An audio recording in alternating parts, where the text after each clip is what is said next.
And now, live from Level 5 Productions on the island of Milleronia, it's The Larry Miller Show.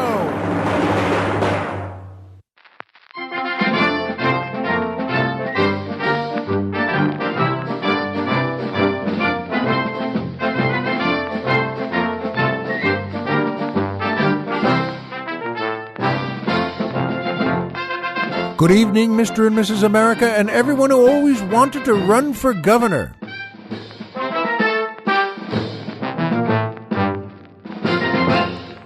Hi, folks, and welcome back to the Larry Miller Show. I'm Larry Miller, but in a way, aren't we all?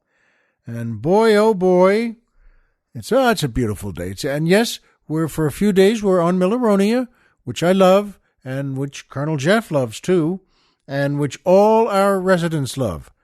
And they'd better, but it's nice. It's just so beautiful here, and just for a few days. But, well, I like the weather good, as you know. And, that music makes me so happy. And I'm not governor, by the way, and I'm not running for governor. I really wanted to insert that quickly. If you want to, go ahead. Good luck. But I'm not. And I'll tell you more about that later. That's, of course, the William Powell Orchestra and the Florentina Estrada Tapia Dancers, featuring boy tenor Brad Simpson asking the musical question, are there still any soda fountains today? And if so, can you still get an egg cream, cherry Coke, or root beer in a frosted glass? Good question, Brad. Boy, that picture really drew me back. Made me smile, the Colonel, too. My mom took my sister and me to an old soda fountain when we were kids. Boy, it was just right. Light green counters, circular stools, coffee cups you just never seemed to see anywhere else. Burgers that were made fresh and good. Full glass ketchup and mustard bottles. No packets, just bright red and bright yellow. And no TVs, no tape players, and I like that. Just Coke glasses that were shaped just right. And by the way, it was great. It was just, well, that one soda fountain one time. Oh, we were just kids, but I sure did like it, and I'd love to see one again soon. And I have some news for you, Brad. As you wanted to know, are there still any soda fountains today?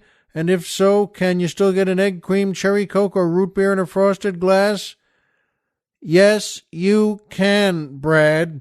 Colonel Jeff just looked it up on his laptop, and they seem to be all over the place in Southern California, and they all had the words soda fountain in their names. It sounded so good, it seriously did, that the Colonel and I agreed to call Dr. Chris back on the mainland and, well, drive to see one of them soon, or two, or three. Boy, good question. Yeah, wouldn't that be good, folks? Go to a place like that with that, I remember, light green, too, and clean, and great clerks. Guy who leans on the counter there with one elbow and has the pad and the pencil ready. What can I do for you, folks? And, or his pretty assistant, maybe his wife or his girlfriend or his daughter. And she says, what do you do, folks? But with a higher voice. And, boy, I'd like to see one of those places. And at any rate, it's worth mentioning, too, Florentina Estrada Tapia was the mother of a good friend of Colonel Jeff, and she just passed away, and the Colonel said, good lady, a real peach. Well, that's good enough for me. And by PayPal. That's right, folks, PayPal, one of the, still a great company. You know, if sometimes if you work with them, you feel like you're saving the world, and who knows, maybe you are. If you enjoy my show, and why wouldn't you, and you'd like to send us a few bucks to help out, and why wouldn't you, you can do it through PayPal. And instead of saying donate, say them both, or pay what you like, or join the Platinum Club. I always like to say, buy us some drinks. That's the nicest way to go, because there are different levels, level 1 through 5, all the way up to, we're driving to Florida!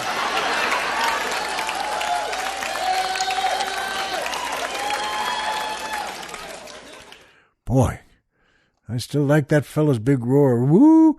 Ah! Sounds like he was just at a good soda fountain himself. And at any rate, look for you can get to PayPal, by the way, in 100 different ways. And on your computer, your laptop, your iPhone, whatever you have. But don't do that. Don't do it. Let us take you there. Look for the PayPal banner on our website. We've got one there. And you just go to LarryMillerPodcast.com. Who's on the Mountain? Tom Mix. Da da da da da da da. That was pretty cute too. Sounds like I could use a good soda fountain with that voice, by the way. But every little bit helps and keeps the old leg lamp lit here.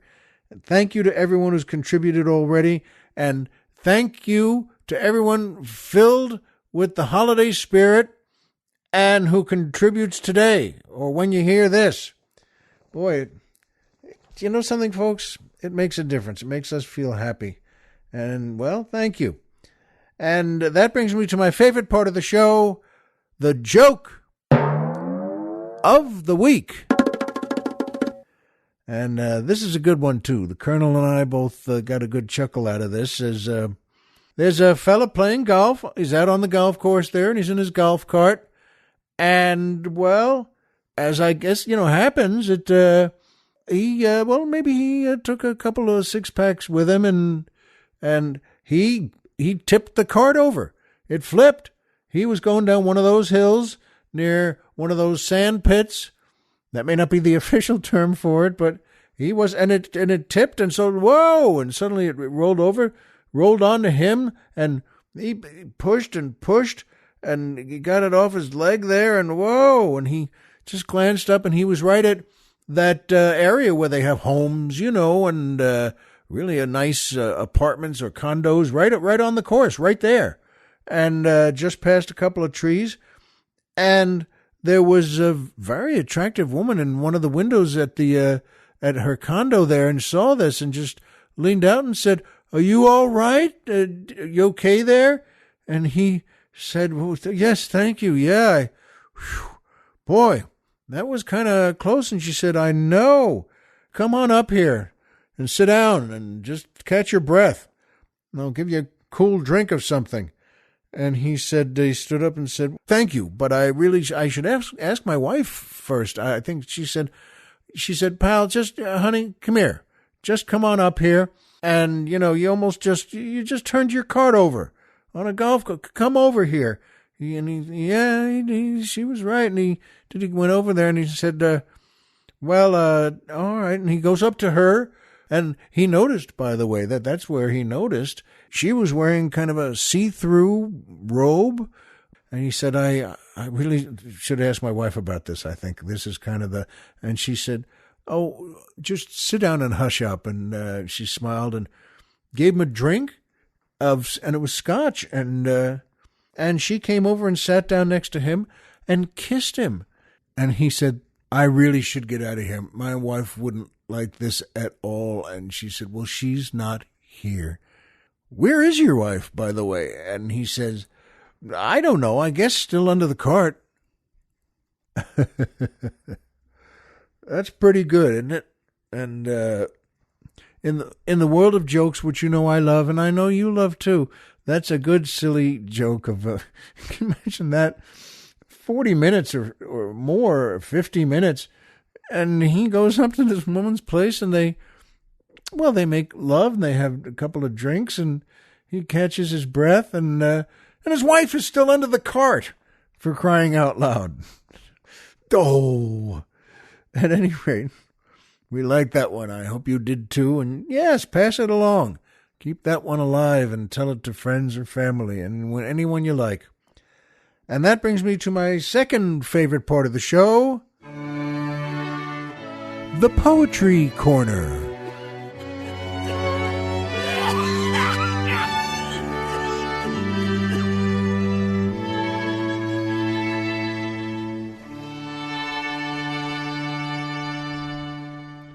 I'm telling you, that fellow with the cough could use a good egg cream at a nice soda fountain. Whew. So could I. This is a lovely poem by a great poet. It's called Christmas Bells by Henry Wadsworth Longfellow. I heard the bells on Christmas Day their old familiar carols play, and wild and sweet the words repeat of peace on earth, goodwill to men. And thought how, as the day had come, the belfries of all Christendom had rolled along the unbroken song of peace on earth, goodwill to men, till, ringing, singing on its way, the world revolved from night to day. A voice, a chime, a chant sublime of peace on earth, goodwill to men. Then from each black accursed mouth the cannon thundered in the south, and with the sound the carols drowned of peace on earth, goodwill to men. It was as if an earthquake rent the hearthstones of a continent, and made forlorn the households born of peace on earth, goodwill to men. And in despair I bowed my head. There is no peace on earth, I said, for hate is strong and mocks the song of peace on earth, goodwill to men. Then pealed the bells more loud and deep. God is not dead, nor doth he sleep. The wrong shall fail, the right prevail, with peace on earth, goodwill to men. Isn't that lovely? Boy, oh boy. You can't go wrong with Henry Wadsworth Longfellow. I've commented before, and Jeff and I both agree that, plus he's got the right name for a poet. What else are you going to do with that name? Henry, who's your son? Henry Wadsworth Longfellow. Ah, was he sell insurance? No, he's a poet. Well, that's a good one. And that brings me to my third favorite part of the show, the Magic Movie Moment.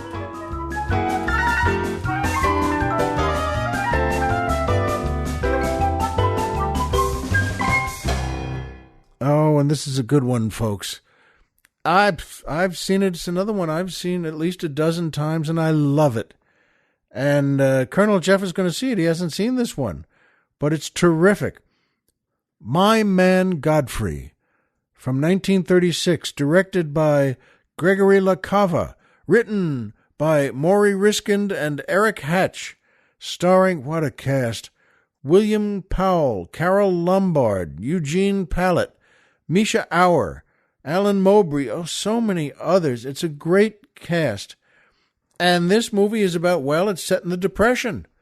And at a party, a very wealthy young woman who is, well, played by Carol Lombard, the character of Irene, and she and her family live in a beautiful townhouse. They're very wealthy, and her dad's a big deal in stocks and business. And she goes to a party, and they have a party game to find a forgotten man. And all these folks, all these, well, wealthy folks, these kids, they're 18 and 20 and 22, and they go off into the city to find a forgotten man. And they don't think, well, it's the Depression. There are a lot of forgotten men out there. And Irene, Carol Lombard, goes to a place just on the East River, a dump. And that's what it is. And there are a lot of forgotten men right there, just trying to heat something up to eat and be together. And her sister, Cornelia, sees a fellow that she likes there and said, oh, he would be great. And she's very spoiled, Cornelia, and she's very saucy, and she's not a nice person at all. We don't like her. And she goes right up to him and says, here's $5. Come with me and you'll do this, and I'll employ you for a few days. And that was part of the gag at the party. You have to employ this forgotten man and then see what he does for you. And he says to her, he turns her down, says no, and she just storms off in a huff. She doesn't like that at all. She doesn't like anything at all. But Carol Lombard, her younger sister, walks over and says, she likes this guy. There's something about him. And, of course, that's William Powell. And he's playing Godfrey Park, who is right there, one of the forgotten men. And she says, come with me, and you'll be our butler for a week. And she sees something in him, and he sees something in her, and he goes off with her. And, boy, this family is as crazy as it could possibly be. They are not only chaotic, they're loony, they're spoiled, they're really, well, just competing with each other, but we still like them. And the point is, Godfrey teaches this chaotic family and guides them and even saves them over this course of a few days, then a week. And we love seeing that. And Irene, Carol Lombard, falls for him, but he says, no, we shouldn't do this because we shouldn't mix if I'm one of your servants. And but we see that he kind of likes her too. And he just succeeds. We find out he's not a forgotten man at all. He's very wealthy himself and went to Harvard. And he just got so sick of everyone being so selfish, he dropped out. He's not poor and living on steamed beets, although he is, and he decides to open a nightclub right there in the dump. And one of his friends, an old friend from school, sees him at a party that this family throws. And he waves at him and says, well, how are you, Godfrey? Good to see you. And Godfrey gives him the high sign and says, don't tell everyone here who I am. And he says, all right. And he tells this guy, you know what? I'm going to open a nightclub. I want your help. And we'll get investments and we'll do this. They do it. He opens a nightclub in the dump called The Dump. And you know what? It's a big hit, and it looks fabulous, and it's right there in with all these fellas, and he hires all of them and gives jobs to 50 people. And, well, that's a pretty good thing to do, and Irene keeps tracking him down. She's a little wacky, but we love her. And she keeps tracking him down, and this time she's got a preacher. She's already told Godfrey, you know what, I want you, we should, just get married, and Godfrey just keeps sort of holding a hand up, and she loves him. Well, and we find out he loves her too. And she finally nabs him at the nightclub there in their offices, and she nabs him in front of the preacher she brought with her, and has a great last line for a great movie. Stand still, Godfrey. It'll all be over in a minute. Which I think is a great last line. And we see suddenly, she's terrific. She may be a little wacky, but she knows what's good and what's right. And William Powell, a great actor, just looks over at her and just there's a small smile, and then, well, he does it. He stands still, and the preacher begins. And that's the end of the movie. It's a terrific movie, folks. And I hope if you've never seen it, do. My Man Godfrey. And it's starring William Powell, Carol Lombard. Oh, what a cast. You'll be glad you did. And it also has a great theme. Well, this man changed the world a bit, didn't he? And did anyone else? Did the mayor, the government, anybody else? I don't know. I don't know what those folks do anyway. And I'll be honest, I have a friend, Patty Vasquez, who's running for the state assembly in the 19th district in Illinois. And she just called last week and said that's what she's doing. And, well, she's terrific. She was a comic, and we worked together in Chicago. And I liked her, and she liked me, and that was fun. It's been, years since we spoke. And she's married and has a kid. The husband ran out because, well, he's a run-out husband. And it was bad news because they have a son who needs help, who needs a lot of help, who needs a lot of medical help. And, well, of course, she wasn't going to run out, but she's, running for this office. And I said, get a load of you. Good for you. And she mentioned that, well, she needs some money. And I said, well, of course, I'm going to send her some money. And not as much as she asked for. She asked for $1 million. No, she didn't, of course. And but I'm going to send her money and help. And it dawned on me, good luck to her. I wish her well. Now, what does she believe? Who knows? She's got a good heart and a good soul. That's all I care about with anyone. I don't know what these folks do when they run for office, but it reminded me, and I thought of it, well, I'm glad she is. And I'm glad she's doing what Godfrey did in that movie. She's going to do something. What? I don't know, but I trust her.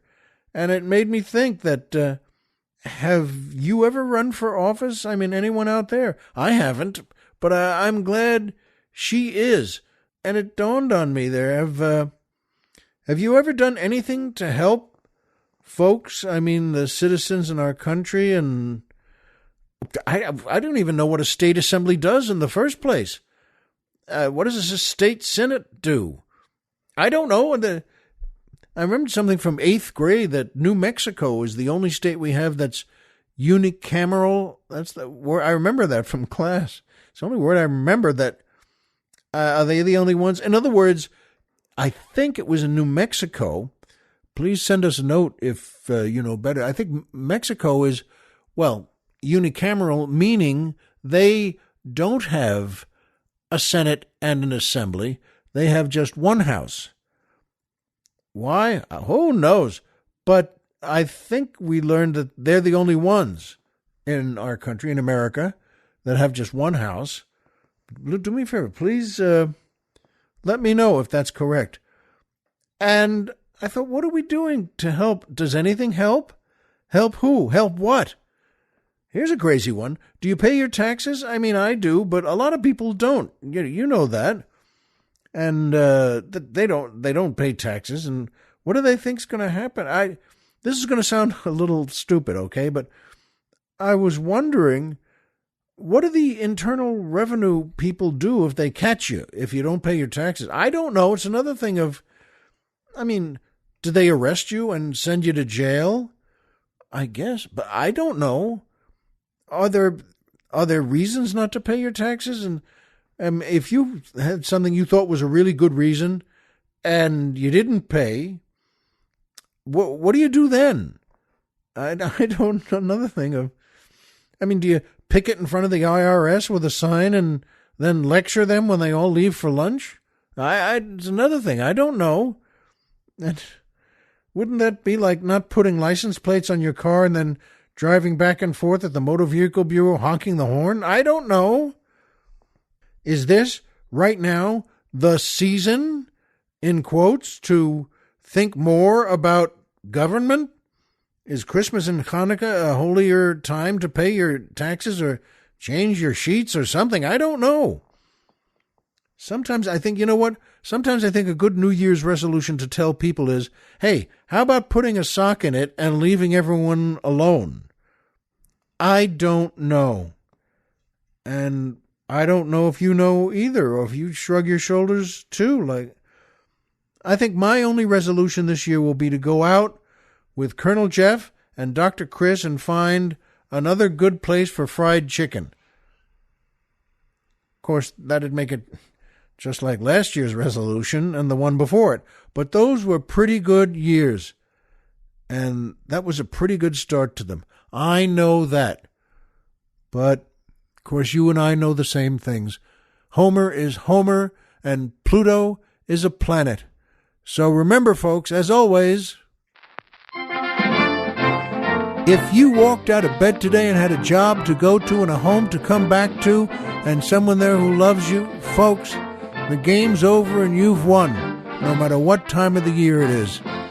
Be well, and we'll see you here next time.